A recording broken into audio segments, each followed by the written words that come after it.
think that I'm like GM or something because I'm level 10 and facing masters, and they're like, "Oh, you smurfing?" And I'm like, "No." Well, just yes, but that doesn't mean I'm really good. just tell them that tell them that you're smart, then they get scared, man. You don't have to try as Actually, hard. I just type in Korean to them, then they get scared. Oh man, I would just like, yep. I'd just be like, GG, good luck. I'm not gonna waste my time. All right, guys, here we are in game number 5 in round 2. The winner of this game and the winner of this series goes on to fight against Grubby in the next round of the Kaspersky King of the Hill Arena. This round currently is worth €200, and Slivko's already pocketed 100 from his first round win today. We'll see if he can basically double that amount and well, not double, triple it to 300, or if he gets knocked out and Krass will go on to fight against Grubby. One way or another, we hop into the game, spawning the top left corner of the map, playing for the team Fitch's Pro with that cool logo spinning above the hatchery. It is the Blue Zerg player Slivko. And in the upper right, as the red Terran, it is Krass. Now, why is Virtuous Pro a polar bear?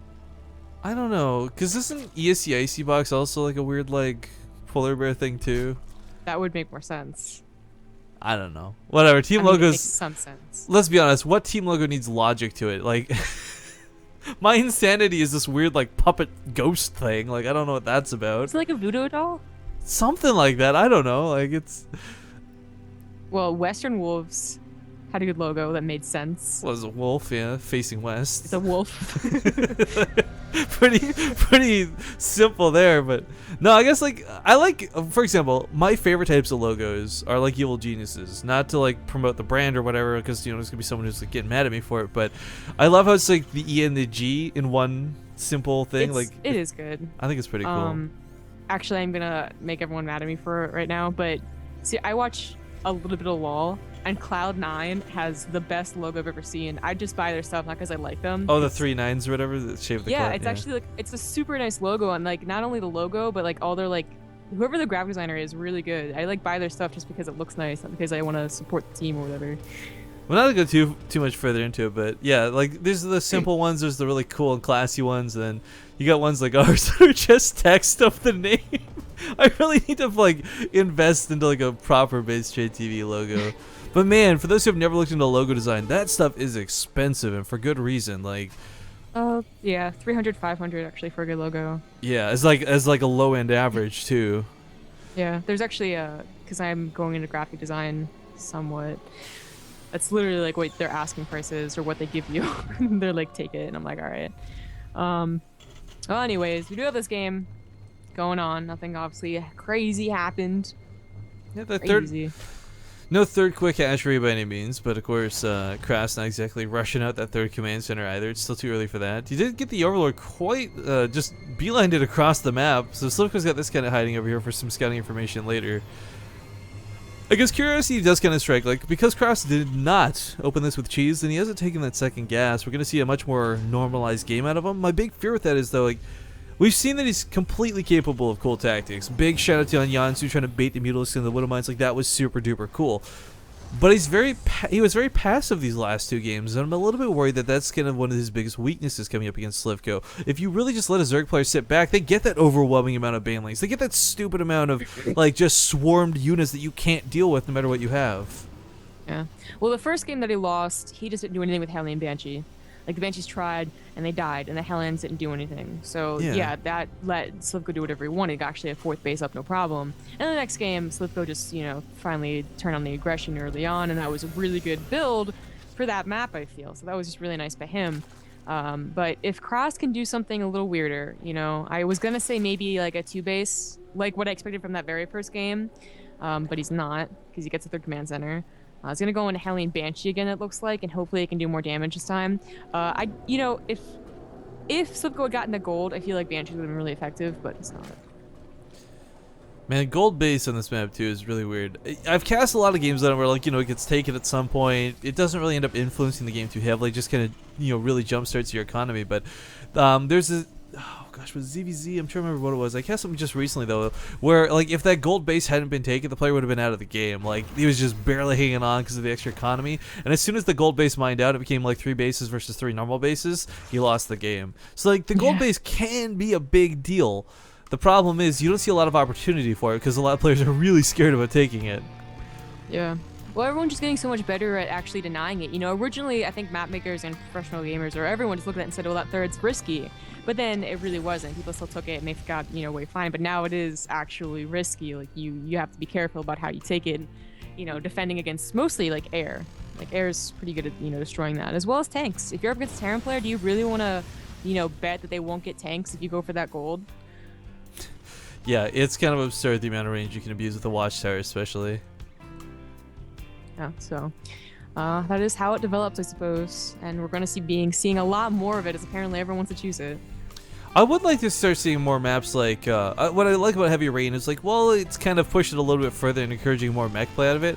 Like, I don't know how. Like, this is such an impossible task to ask, but I would love to see things like Polar Knight influences really weird playstyles out of some players. Like Goody, for example, proxying tanks behind the back in the corner of the map every single time. Tasia utilizing that map for tanks and Banshees versus Protoss. I mean, like, maps really do influence much more to StarCraft 2 than I think a lot of people give them credit for. It'd be really cool if there's some way to start utilizing more tank availability than, like, just simply mixing it in with the army and hoping it works. Because not just tanks for Terran, though. I mean, like, for other races, too. Like, if there's a way for Swarmers to be better utilized, or Roaches to funnel in through, like, a sneak attack hallway or something like Entombed Valley. Like, it just kind of, you get these really plain-looking maps. Like, no, nothing against Habitation Station. I love it, but it's just, you know, it's your generic open areas, kind of not too dissimilar from, like, Heavy Rain or Daedalus Point, where the engagement paths are always going to be the central portion of the maps, and they're not going to look too different because the terrain's just flat. I mean, look, you're in the dead center. It's just open space. Yeah. Oh, we actually are seeing mech, by the way, as we talk about it, from Krass. So mixing it up in the final game. I feel like, I don't know, I didn't look at this and said this is a mech map, you know, I definitely didn't, but I feel like I'm seeing a lot more mech than bio nowadays in this map. Well, this is what I'm kind of talking about, though. Like, you can't just straight go tanks, you can't just mix them into your army. Like, you're kind of forced to go full on mech if you want to use tanks at all, is the problem.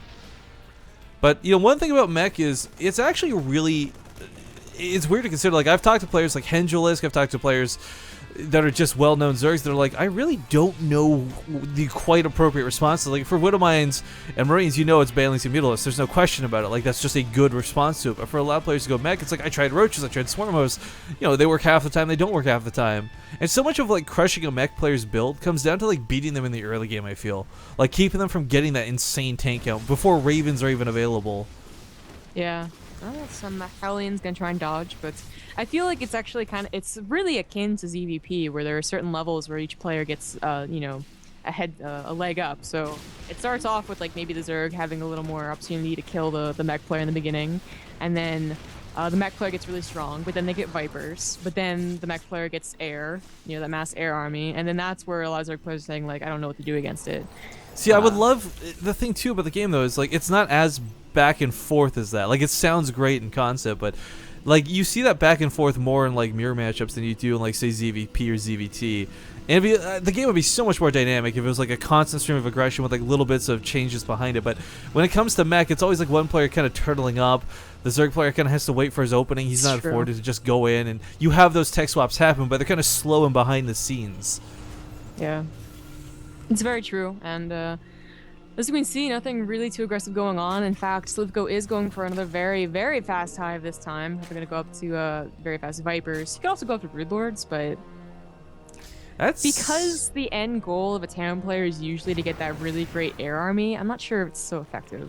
It has a timing for sure, but... Well, the best thing I've usually seen is, like, players will open with Broodlords and then, like, transition in Ultras after baiting out too many Vikings, and that ends up being, like, a really strong way to shut down a meching player. But the problem is, for Krass, he is in fact investing in a lot of Vikings and no Ravens at all. And typically, you know, Ravens are going to be later, but you don't want to be too late with them. You have to have Secret Missiles available. The energy takes a while to tick up, and it might be great to make 5 Ravens at a time, but even with Corvid Reactors, they're not coming out of there with full energy anytime soon. I remember when the biggest complaint about ZVT was the tech switches. It was so hard to deal with, man. Like, you would kill a Broodlord on and be like, oh my god, I'm gonna win, and then 10 ultras in your face. Like, well, it's still kind of the case a lot of the time. It's very good. There is a legitimate plan for a Zerg player to win by tech switching often enough. But Ravens, you're right. Like, Ravens really they kind of bridge the gap a little.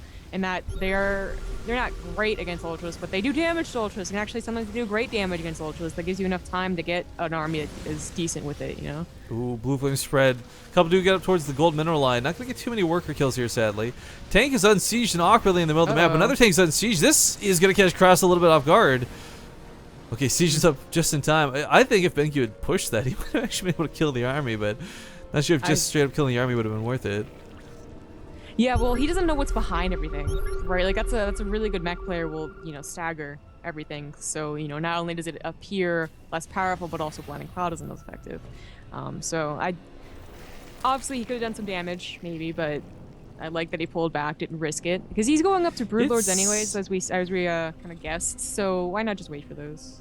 I'm a little bit curious about the continued investment in banelings here too. I mean, they're going to be very, well, explosively good, of course, but you know, there's not a lot of help us to soak the banelings. They're going to go off on tanks. Okay, tanks aren't going to go down any quick, and Thor's going to soak like 40 banelings before it dies.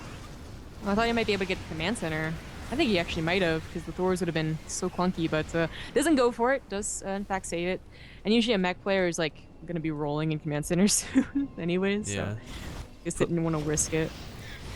Giving away the Hellions for free here, not exactly a lovely choice. These are, of course, great Zergling buffers, as again, there's not a huge Hell Bat count, which is really scary. But finally has Ravens coming out, but there's the Broodlords as predicted, along with the Corruptors. And the goal with this guy is, like, again, when you're coming against this, there's going to be Vikings already out and waiting for you. You're supposed to just force the Terran player to really overinvest in the wrong unit, use a tech swap to win the game, but the follow-up to this is not exactly going to be the quickest remax. Slivko's got a pretty decent-sized bank, but his gas is still somewhat lacking. Like, it's not going to be 40 Ultralisks by any means. No. But then on the other hand, Krass really hasn't had an opportunity to get his bank up, you know? So he's actually still trying to get maxed. And that's going to be, you know, quite a while before he can do that and then start accumulating that really big bank. So it looks like both players honestly are going to go for the long haul, which is what I've seen. Mech players, they go mech here and then they always go for the very, very long games. And I like what Slivko's doing here. He's taking that bottom right as well as the bottom left. So that if it does go into a war of attrition, it goes in his favor. You know, that's one less base for Krass to mine out of when all the other ones are out. This is actually going to be a little bit funny too, because there's no reason for Krass to scout down there. And if he pokes out with his army, it's just going to expose him if he goes anywhere towards the south. So that base is certainly going to get away with it for a little bit of time here. I like the massive spine cars coming down too. It seems weird to invest in defense like this, guys, but when you know Blue Flame Hellion run-bys are going to be a threat, shutting them down is going to be huge. I mean, it's better than losing 20 drones if you have to invest 5 spine crawlers. Yeah, I definitely think that's worthwhile. The Viking count is still pretty scary. In fact, Krass saw the Corruptors or something, so... Yeah, transformed his Thors. Yeah. I don't like that, really. He's still got the Mutals to deal with, and the damage bonus versus a single target is only slightly more. Yeah, I really don't like it. I've never seen a situation where I was like, well, thank God he had those in the correct form, whatever you want to call it. Like, in fact, I feel like taking on the Corruptors with the splash damage is usually more beneficial, but we'll see. Well, yeah, I don't know. The missile turret's going to definitely help bridge the gap one way or another. Hellbats being incorporated in this is going to be huge too. They will melt the broodlings. Of course, it's not the damage from the broodlords that really scares you. It's the massive amount of broodlings that accumulate quickly, but... you know, just like Swarm Hosts and Broodlings, one of the scary things is the tanks are in a bit of an odd situation where if they're sieged, friendly fire could be a very big problem. And you will see Zerg players oftentimes mix Swarm Hosts, or not Swarm, Swarm Hosts rather, into this composition, if for no other reason to force the tanks to be sieged, so that they can't unsiege for the Broodlings. Yeah. A lot of infestors are on the way. This is really going to be probably the deciding point. When they actually combat each other, is whether or not the fungals can get down. Lots of mutas, or some mutas anyways. If these Thors were transformed, those mutas would have all just died. Krass realized it's too late. Now. Oh, he's still going to get them, I guess. Yeah, only a couple mutas left. Aren't going to take on this one turret. So Krass will hold against that, but I think a lot of that too is just giving up supply so that Slivko can get this big-ass army going. I like the infestors here. This is actually going to be huge. Vikings clump up, and of course the one thing the only advantage Vikings have when it comes to engaging atop of Corruptors is of course the hit and run aspect. You've got longer range, it's a little bit faster, but if you're fungled in place and you're forced to take that fight, especially above like Spore Crawlers and Queens, those Vikings are going to die so quickly. So you just have to be very careful about that. It's going to be 13 Corruptors, just changed, 13 Corruptors out, you know, helping along versus 13 Vikings, but also those 5 Ravens. The Hydralisk is a weird thing to incorporate into this. Oh yeah, but you know, if that's not a tech switch though, Roach Hydra. Yeah, but it's not one you ever really see. I guess if you can make it work, props to him. But 4 Ravens at a time. For Slivko, he's got to make something happen. The longer he waits, the easier it's going to be for Krass to deal with. And I think, honestly, he's got the Raven count to deal with this first initial push. God. He's going to be so careful about the fungals. So careful about the fungals. Dodging in and out. He's going to try and keep the tanks used up to keep the broodlings, or sorry, the infestors back. But, of course, the broodlings, the friendly fire is always a big, big threat. And he did. Womp womp. Womp womp. Oh my god, a tank and a Viking. You go, girls. Yeah, well, the Viking's been there for longer, but the tank just recently joined up to You go, girls? Really? Come on, Zuck. So sexist, Zombie Grub. What? I don't know. He splits his army, though, here in the front lines to make sure that this will not be too big of a problem. Again, point defense drones are going to be necessary, but huge amounts of Seekers going off all over the place. A great fungal blankets the Vikings. But those Seeker missiles are not going to be enough to take out this army, and unfortunately, he blankets everything. Can the Vikings clean it up? Looks like he should be able to come through in the end, though. Those siege tanks combined with the Thors are just enough to really overpower this. And the Vikings, despite getting fungled, how many did they actually lose there? They only lost 2 Vikings in that. What? What just happened to Slivko's army? He should not. Okay, so the Broodlords, like, those were going to die without question. There's so many Seeker missiles that went off. I can't believe he retained the Vikings, though. Losing 5 Ravens was acceptable losses, but 2 Vikings? He really... the Fungals kept them in place. The Corruptors were in range. The Queens were there. How did he not lose more Vikings? What's funny is that the fact that he didn't lose Vikings and he's still afraid of that. He's making more. Vikings means that the Ultras can transition. It's gonna be really powerful. Oh, God. There's still a lot of tanks, though, and they are actually really nicely spread out. And let's not forget the aggro power of auto turrets. I mean, in a worst-case scenario. Yeah, but, you know, Ultras are a little faster, so you can push anywhere else. And that's where it gets a little more worrying. God, that was the best engagement possible, yeah. I really don't like that Slivko pushed in. Broodlord Infestor's not that great that you can ever, like, it's not like what it used to be, right? So, like, I feel like waiting for them to push out. I think what you need to do. It's really easy to get baited, though. When you land, like, 9 Vikings in a single fungal, it's really easy to be like, all right, it's go time. That light goes on, it does look really good. So, but that wasn't the right choice. That just got slaughtered. Slivko's already maxed up again, though. Oh, another thing is he never had any Vipers. That was weird. Oh, well, hey, base was lost. Yeah, base was lost down here. Tanks are trying to get in position, but he knows that if he unsieges any of these tanks, it's gonna be a big problem. Oh no, that's so many tanks. God. Those Ultralists just popped. Clean up the Corruptors here. Another fungal will go off on the Vikings. And again, like, this is the problem with Vikings, right? Like, they clump so hardcore, but there's not enough fungal energy to really kill everything here. But he doesn't know that, so pulling his army back, just sending a couple to chase for now. 3-3 upgrades for both players, though, completely maxed out as far as melee goes. Slivko, man, he's got this really scary army, but how many times have you seen it where it's like, Ultras lose you the game? Like... The problem is, like, it's the power of a tech swap, but now that the Ultras have been out for so long, like, it's not the surprise elements. Yeah, so a few things. One, the air upgrades were not good for Slivko at all. So that really played a part. That buff that got really, really important. 1-0, Second of all, I want to be like, you know, what does it matter if the Vikings die? But honestly, that's so many Vikings that, like... If they land, I'm probably actually going to help out a lot anyways. The Brood War cinematic comes into fruition. Yeah, exactly. Except, you know, actually they maybe kill the Ultras because there's like 20 of them. Well, trying to reclaim the southern half of the map. Again, there's a hell of a lot of tanks here. The chokes on these ramps are going to really play against Slivko trying to engage into this. Auto turrets, again, guys. Oh, I don't know about this, man. This is really bad. He can't engage into this.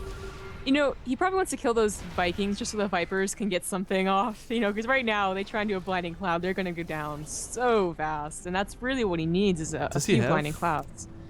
He has 2 Vipers, yeah. But there's no way they're getting anywhere close.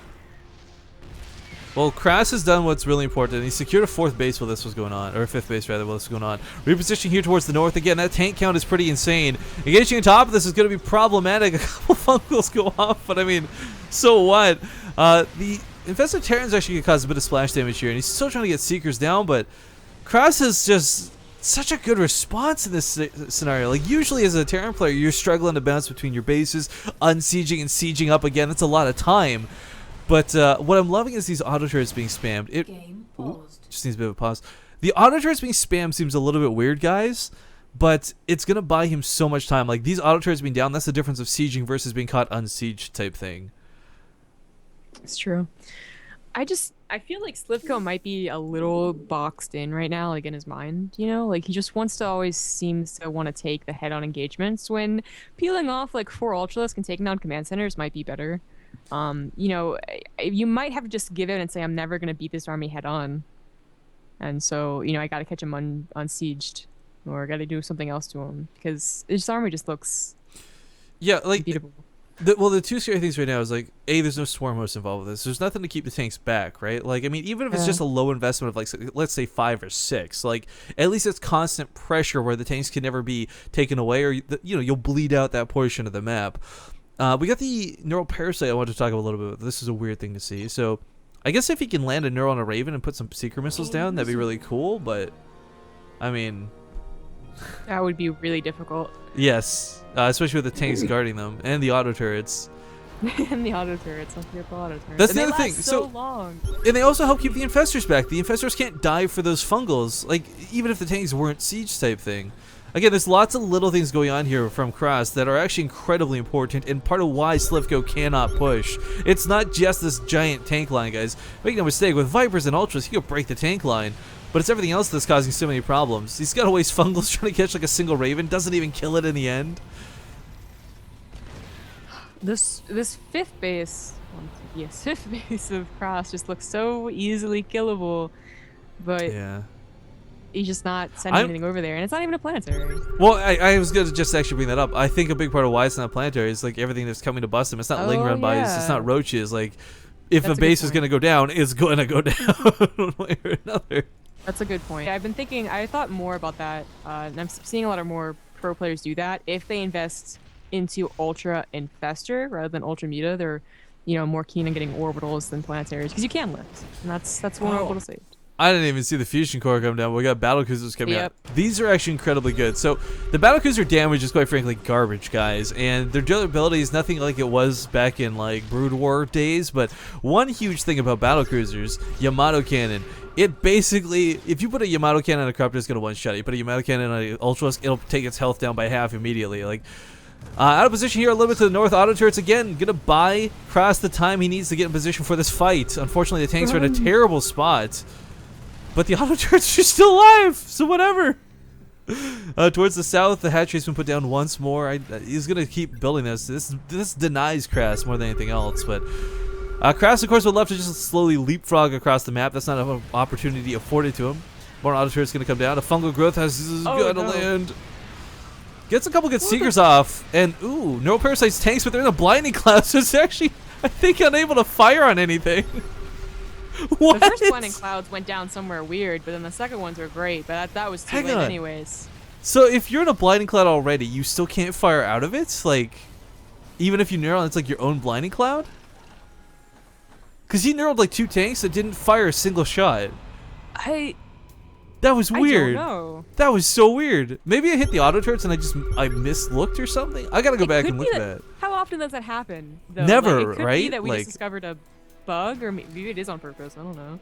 Well, whatever. Either way, interesting things happen. But Slivko walked away with a large portion of his army dead once again. Battle cruisers in this air transition. It's kind of like this ultimate sky. Like once you go sky Terran like this, it becomes more and more impossible to break. I mean, how many? Do you remember the games you've seen on Newkirk where it was like 80 minutes in, completely mined out, 700 spore callers, and neither player can make a move? Like, battle cruisers are really good if they get to that point, and this is getting really scary. Ultras are just brute forcing their way in here, trying to do what they can, but the tanks' positions spread out as they are. There's just no way to get in here. The Vikings are landing. Yeah, Vikings. Yes! Trying to contribute to the fight. We'll take out several of the infestors, and the Ultras do go down. But even though he lost about half of the tanks, or a little bit more than half the tanks, that's fine, because tanks aren't the primary part of his composition. There's no swarm host for the tanks to beat back. So it's like this air transition is so much easier, and I'm just sitting here so curious like why Slivko is not investing in swarm hosts. Again, he got the Enduring Locust upgrade. He's got a very low count of them, sure. Or he only needs a low count of them, but like, it's just weird to see absolutely no investment whatsoever.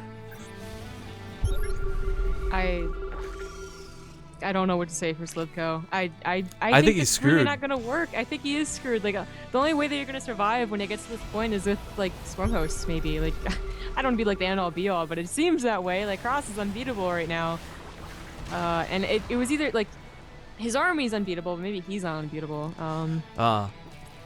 So to interrupt you here real quick, Zombie Gub. Us two Terran players have just been schooled by chat. Blinding Cloud affects all units apparently.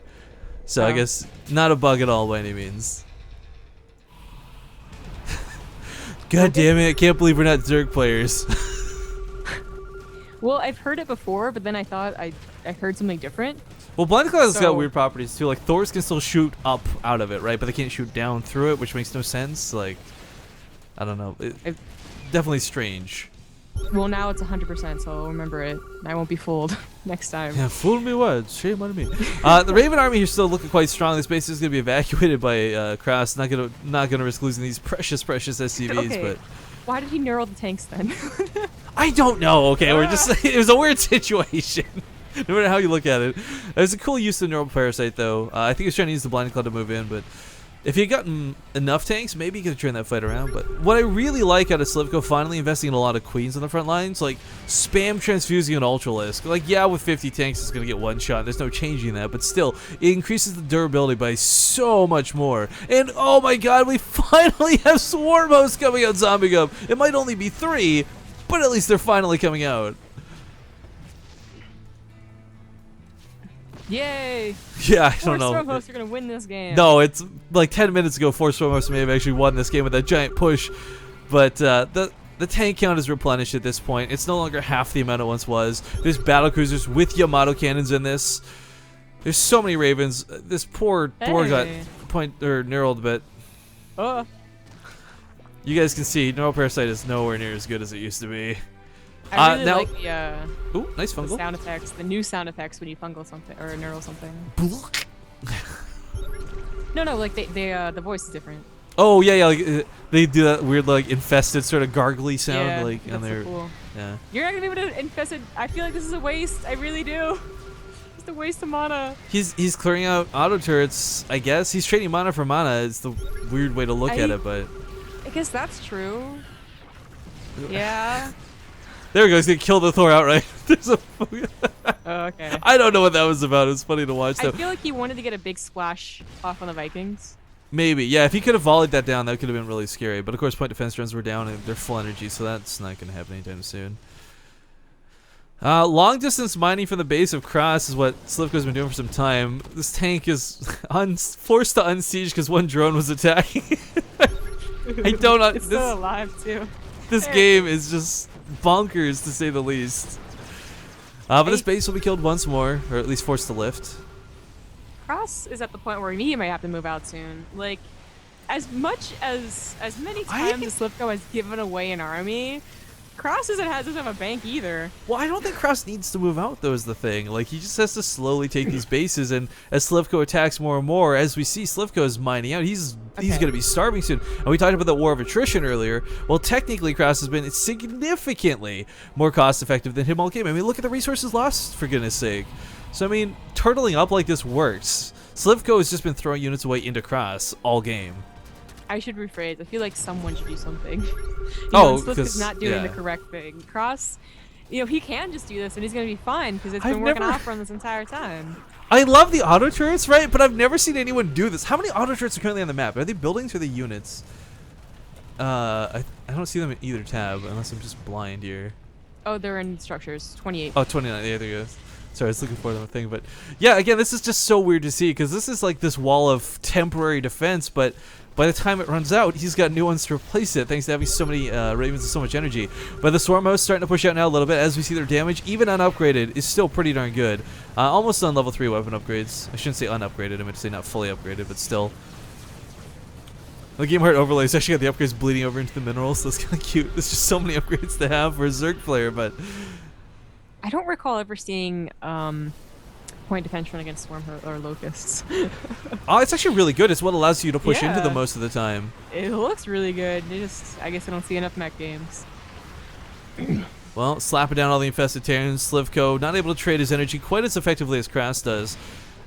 And of course, for Krass, he'd love to just dive in with some Ravens. You, honest to God, I'd love to see this game. Take 4 Ravens, send it towards the main, and just throw auto turrets down there. And then once the main's wiped out, like slowly, like take out the tech structures with auto turrets. Something that you can peel off and not lose too much for. That would be really funny. I don't think it'd be fun. I think it'd be really effective, honestly. But I mean, he has so much money. It's not like he loses the ling or the spawning pool. He's like a counterattack's gonna be dangerous. No, There's but like attacks from Krass. As you slowly pick off the hive and the natural and the third, like there's less and less larvae available. The queens are on the front lines. There's no injects going off. Like Slivko won't be capable of doing that 200 remax instantly. Is there really a point in making another command center? I guess more command centers more better, but I don't. At this point, like these players do have to consciously take into consideration that the map is mining out. He has 4 that are being unused, so 6 that are being unused. I think he should move one, but that's his decision, and it is gonna finish. I was thinking, I was like, is it ever gonna finish? But it is. This is such a stupid game. We learned something in it, though. The blinding cloud is cool, yeah. Yeah, blinding cloud is cool. Vikings are good. Well, Vikings are good as kind of general knowledge, I feel. The sport callers being down here for Slivko are actually really important, guys. Unfortunately, for Krass, he can't push out due to them. And Infested Terrence may actually kill this command center. God, it finally gets up and it's just gonna go down. Okay, he flies it away. Nice. Yeah, though the turrets here in the north expiring are a little bit scary. Actually, these tanks don't have a lot covering them. There's not a whole lot of tanks left up here towards the north. So, unfortunately, Slivko, without any changelings out, doesn't know this. But if he had that scouting information, you could easily wipe out a good chunk of tanks for minimal losses. As a lot of the pressure and focus has been down here towards the south. I just want to be like, what if you moved your Vipers and Ultralisk to the north? Yeah, exactly, right? Like, he's rooted in here. Like, what he should do is put out a wave of locusts, pull half the swarm most, and put up so they're pushing out in the north as well. So that way Krass is pressured on 2 fronts. But because all of the pressure, 100% of everything that Slivko's throwing at him is down here in the south, it's so easy for Krass to defend. This is a joke. There's no micromanagement required. You can just leave the tank sieged up, keep throwing down point defense drones all day. Even without bringing the swarmos or the infestors, like 1-2 Vipers and all the Ultralisk going up to the north, that rolls over whatever's there. Yeah, there's no defense easily, and then like it doesn't end the game obviously, but it takes down the starports. You can actually get into the actual production, and that's going to be really, really good. That's the only production that you have. It's not like Brood War where they start producing at the 5th base. No, like you take that out, Krass can't remax. While this is going on, guys, I do hope you'll come join us on February 7th, as we'll have the Avila versus Firecake show match going on. A best of 7 that will probably not look too dissimilar to this particular game. You pulled the battlecruiser into 1 spore crawler. There we go. I almost got the Yamato cannon off. That would have been pretty cool if that had charged in time. I would definitely like to see more battlecruisers incorporated in this army, honestly. More Yamato cannons with more free damage. And at this point, as the game gets later and later, you always want to be trading energy for more than anything else. I thought he was going to go full into battlecruisers. I know, I was like, well, he has the air army, so why not, like, why bother with tanks? But well, Slivko's, it's getting kind of scary for him at this point. Like, his extractors are all expired. His gas count is exactly where it is and will be no more for the rest of the game. Like, anything he loses from this point becomes more and more desperately scary because he can only make lings. He's got 148 gas to play with for the rest of the game. Oh god. Oh jeez. I'm gonna put it. Oh my god. When you he can't get any more gas. I was gonna like tell him like to steal the gold base of Krass, but even that's gonna be mined out. Yeah, shortly. This is I mean this is why we see a lot of spore cores and spine cars being made, guys. Why drones are gonna be the only thing that we can, or not we, but Slivko can make. It's like it's so dumb to consider, but like at this point, trading out 1 Raven for an Infestor, like swan diving in for a couple of Seiko missiles, like that is actually going to be worth it. Because Krass has got these 2 fresh geysers down here to the south. How crazy would it be to have lings, though? I'm wondering. Like, okay, the turrets are actually probably going to be fairly effective against them, but like I'm thinking up in the north, you run past those turrets, like how much can 6 tanks do to like how many lings can he make? Yeah, that's an interesting point. Or finally into the main, like I said, like something. Finally repositioning his army though, Krass has realized, or sorry, Slivko's finally realized like this is not going to work in its present state. Like I need to do something else. So, battlecruisers gonna be chain grabbed, but I mean, again, losing a battlecruiser is not. He can replace this. Yeah, he doesn't move. See, the thing is that he keeps moving, which is great, but he's moving the entire army. So Krass has no, it's not a hard decision where to move most of his army. Yeah, like again, it's like kind of that two front, like it's basic military tactics, right? Like attack on two fronts instead of one. But spore crawlers have been uprooted. Oh my god, he's actually moving everything so hardcore. Like he's moving the spore crawlers too. Slivko, the definition of like tunnel vision, I think, on this guy. I'm like go for a Nidus, yo. Like there's not even any SCVs in the main to like kill it. Yeah, like that's do something other than like get on the production. On. Krass might have a bank, but if he's got no production, then you could win the game. But at least stem the production. Like your chances are he's not gonna need it because his army's looking kind of unbeatable. But what if, not having production could win you the game if that one engagement goes slightly in your favor. Well, Ravens are actually pretty dry right now. A lot of the energy is being wasted on these point defense drones and auto turrets. I shouldn't say wasted, but utilized rather. But I'd much rather see him again. Just go for a swan dive, take out some secret. Like oh,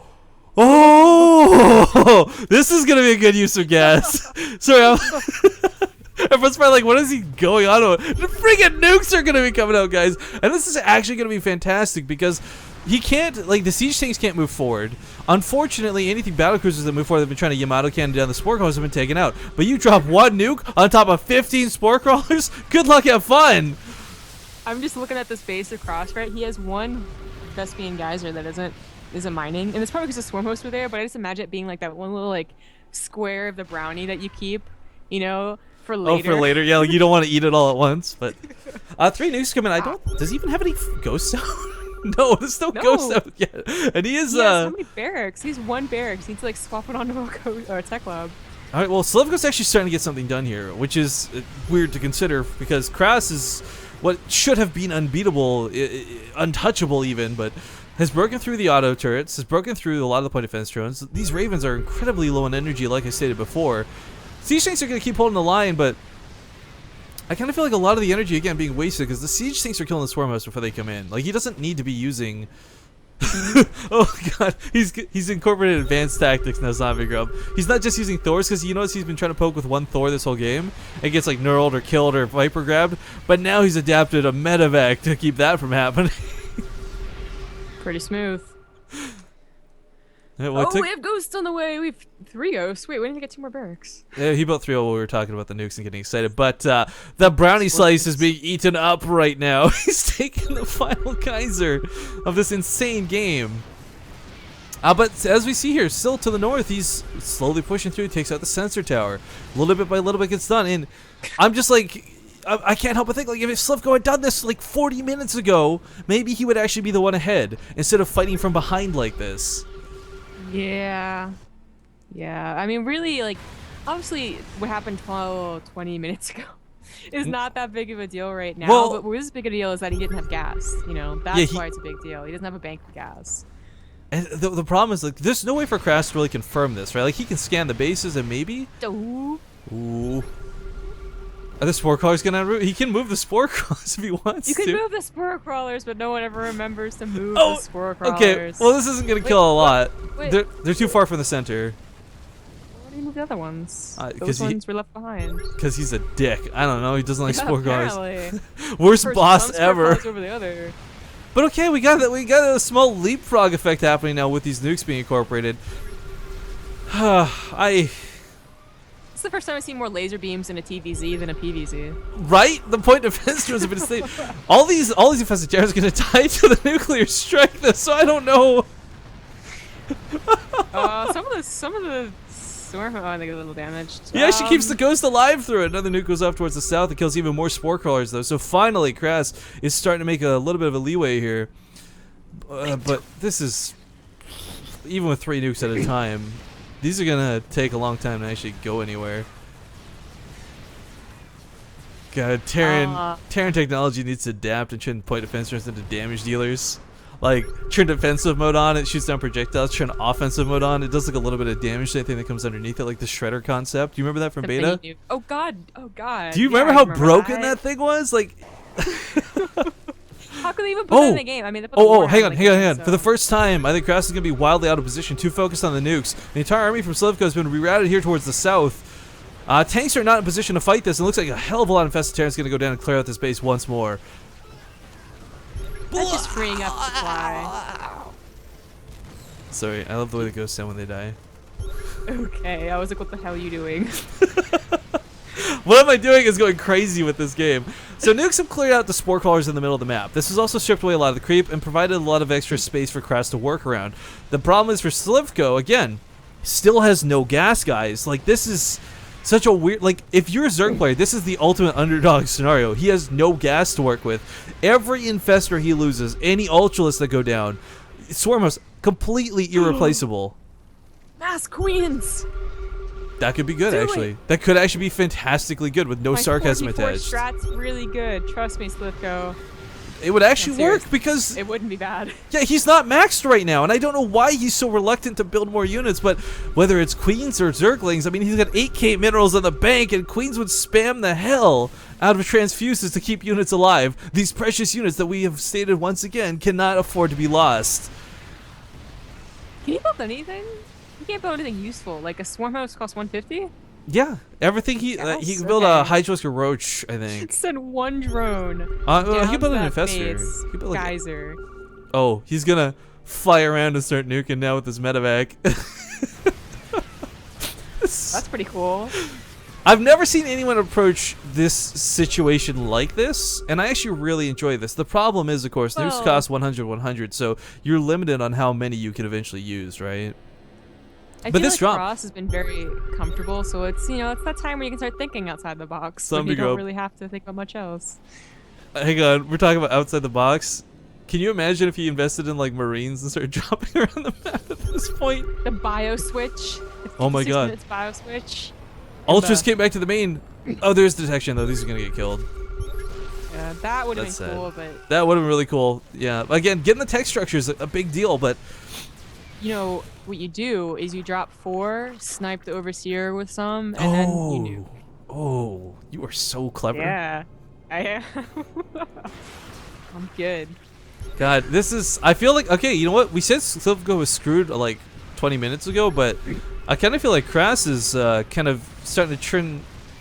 Not to be screwed, but like he's not getting anything done himself, and he's starting to actually trade away those free advantages. Now moving forward and pushing through this, he says, "Screw it, time to go. It's go time, baby."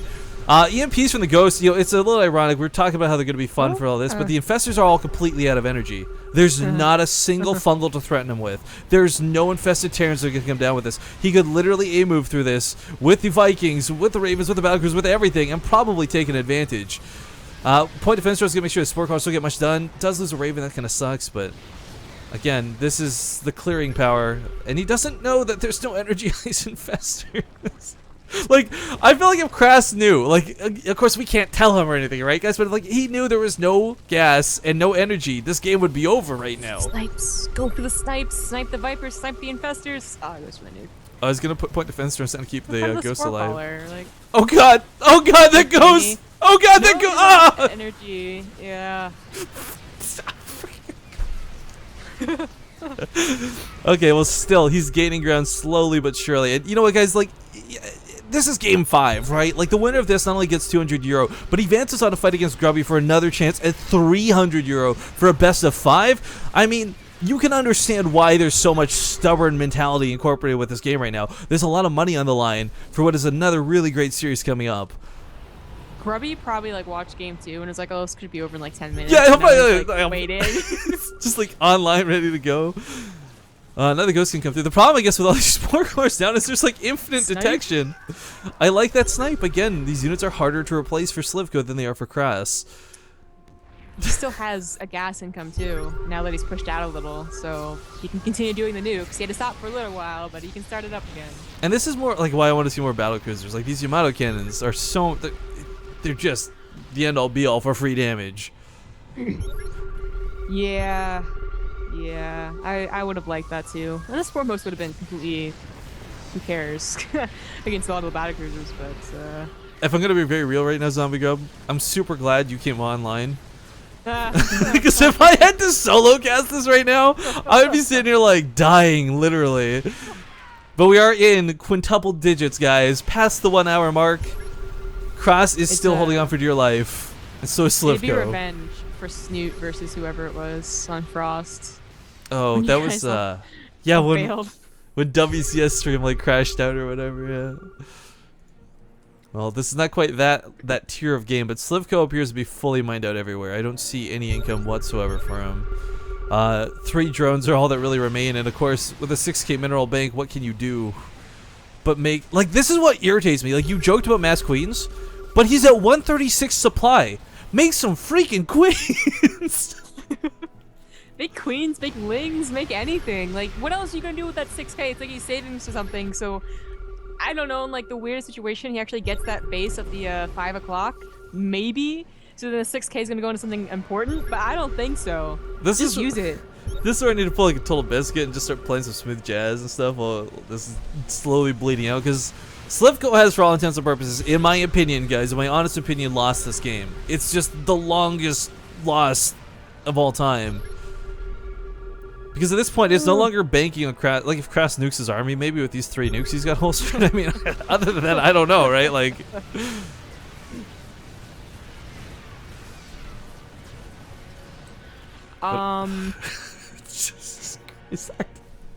Like, it's about killing that army. You could slowly kill the buildings and eventually win the game for sure, but if he really wants to just end this, killing the army is going to send Slivko into, like, just pure... denial and sadness, and I don't know. Well, it's worth noting in about 20 minutes he's gained about a quarter, like I don't know about terms of measurement, but like from the middle part of the map to the middle part of the map. Like, he's another nuke gonna come down, gonna try and get the spore crawlers. They'll actually retreat into Are you gonna trap that ghost? Or are you gonna kidding me? It's a weird ass game. The ghost is still like, what are they gonna do? Like, oh, we're rubbing up against you, wanna touch your butts? What you gonna do? Spines. It should do damage if they go up next to something. If there's like melee range damage, you mean? Yeah, kind of like thorns or something from like World of Warcraft. Like, it's exactly. Reflective damage. This battlecruiser may in fact kill us, but no, never mind. Trying to hype up something that's never gonna happen. Tank line's still impregnable. Ghosts are still available for nukes. More importantly, EMPs on the infestors, which have finally regained all of their energy. But Krass is Slivko. Why you don't make queens? Queens can soak the tank fire. They could do so much more for this. They could be the anti-air that he needs. Their projectiles will eat up the point defense drones, allowing the swarm us to move faster. Like, it's dumb. It's not like Queens will win him the game at this point, guys. But it's just so weird that he's chosen to not make them. But when you're 1 hour into a game, and you've been tunnel visioning for the last 40 minutes, it's completely understandable that you're not thinking of these, like, offbeat, weird solutions. Another nuke is going to come down. Will the spore crawlers be evacuated in time? Looks like no. He unbros them, but he leaves them there. Ah! Okay, they're going to leave. You know what I really find important? Go on. Making more spore crawlers. I know. He just made 13 more drones to do precisely that. I'm like, why? He's... Maybe a spine crawler to keep the ghosts back? I don't know, like... One spine crawler, please. Yeah, wait down. S'il vous plaît. But in fact, it is going to be more spore crawlers. I'm like punching my head right now. What are you doing with the spore crawlers? Like, they're stopping the battle cruisers from, like, you're taking up battle cruisers to energy, I guess? Yeah, I opened chat on my other computer to look at, and like everyone else is like saying too, like, we're just make 28 queens, and I completely agree with every single one of you guys. But at this point, battle raging on, nukes being launched. I gotta give it to Krass. He's definitely earned his victory, to say the least. I just, you know, he tried to, like, you know, joke a little like 20 minutes ago when he was like, this is like the funnest game or whatever, but quite exciting game. I would want someone to talk to right now. Well, siege state's gonna siege up, but of course with the point defense drones to cover them, doesn't matter that they were unsieged at all. I know he's really cautious because he's like, I don't want to lose this game. It's already an hour Another snipe. gone. Another snipe. I'm gonna lose it, but I really think he can push it a little harder. I know, right? Like, Just I don't know what to say. Like, just thrust in. Do whatever you gotta do. Just get this game done with, because yeah, go balls deep. Exactly. The small snipes and the infestors, they might seem insignificant, guys, but again, keep in mind, Slivko cannot really replace any of his units. He's got no gas. He's had no gas for so darn long. You should make as many drones as possible, and then YOLO them to the gas geyser. You know what? I think it's still up. Go for it. I was gonna mine out soon, actually, with 1,000 gas left. But I was gonna say, you know, I think this game has taken longer than all 4 games in the series leading up to it. Like, I think it has. Because we had the 2 racks, we had the weird, really fast game 1. It was like 15 minutes, 20 minutes. I think the last one was like 30 minutes. Alright, he's sniping off swarm hosts now, guys. Literally sniping off a swarm host. 4 of them. What is Spying Grounds gonna do at this point, though? Like, you know what? It's changing it up. So this is, okay, real talk, guys, we've been joking around for about 20 minutes now, but like realistically, this was a problem a lot of Zerg players are presented with. They don't know how to deal with this late game composition switch, and it's not that it's necessarily impossible to beat a meching player, but you kind, it's like, you remember back in Weeks of Liberty, like if you got to Broodlord and Fester, you pretty much won the game. It's the same sort of concept for Terran here, where you have to really beat them in the early game, you have to play a really strong mid game, you have to make sure that they can't get to this point where your economy is non-existent, where the map is completely mined out. Like, it's silly to say, but I mean, this is not something new to StarCraft 2. This has been the course and the pattern for a long time. Well, yes, that's true. That's agree, but what was I gonna say? Is your brain just not working anymore? Because mine isn't either. It just went away. At least this is guaranteed not to go longer than like 2 hours, because it's not the case that Krass is actually afraid of the army. I really feel like he's probably a little afraid because you're not going to lose this game, like, for the love of God. Well, he hasn't seen the ultras in like 20 minutes. Like, Slivko's kept everything back. Yes. Nothing's like, Krass actually literally has, without scanning, has no idea what could possibly be in this army composition, but more snipes on swarm hosts. Do you really feel that if Krass unsieged and, like, as long as he didn't completely ball up, do you really feel like he could lose the engagement? Honestly, maybe, because I don't know. The tank line goes awful far back. It's, well, that's what I'm talking about. It's the swarm host, though, right? Like, it's the concept of free units versus not free units. I mean, if you consider, like, a little while ago, it was like almost 60,000 resources in the hold versus barely 20,000. Now that number's actually almost evened up, right? So, I don't know. Like, I don't think he'd lose the game because he can still make units behind this. Like, he can reproduce. Like, I agree. Like, you probably win the game. But the engagement would not, I don't think it would be a free win. Yeah. This is kind of one of those things, by the way, where we're like, we should probably, like, resume from replay, take command or whatever, and, like, see if that would happen. Like, at which point, if you just 8 moved, would you have won? Type thing. Should. Well, more nukes are on the way, because why not? Well, you know? Honestly, it'd be good. He's got the ledge for the advantage. He's got so many point defense drones down here. Yeah. And the swarm posts only have so much farther they can go back. You know, he's really has been pushing him back to a point. Like, this hasn't been meaningless. Yeah. He's pushing him back into a situation where he can no longer run away. It's just been taking a long time. What's really funny, too, is at this point, Krass literally doesn't need more than 6 SCVs. It's so dumb to consider, but he's 4 SCVs over what he really needs, because you could just drop mules to mine, right? Like, not even 6, 3. Yeah. 3. I was thinking about that. He should just have 3 SCVs and that's it. But. Oh, pretty nice fungal, catches a ghost. Does, of course, have to keep one alive for those nukes that are just popping out. I don't know why, but apparently there's a Marine and a Marauder in the composition. Moral support. I don't know. Nuke gonna come down. We'll see if this hits. He's gonna abduct and interrupt the nuke. That's so dumb that you can do that. We're just learning all types of things in this game. I know, like, okay, so like I get that the abduct would can't, like, it sucks that it cancels the nuke, but it wastes the nuke. Like, it's gone. He has to rebuild another one to replace it. That totally sucks. Yeah, that. I guess it makes sense because it does lift off out of the Ghost Academy, whatever.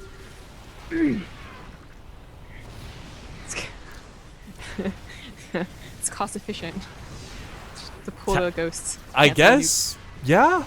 There's no debating that.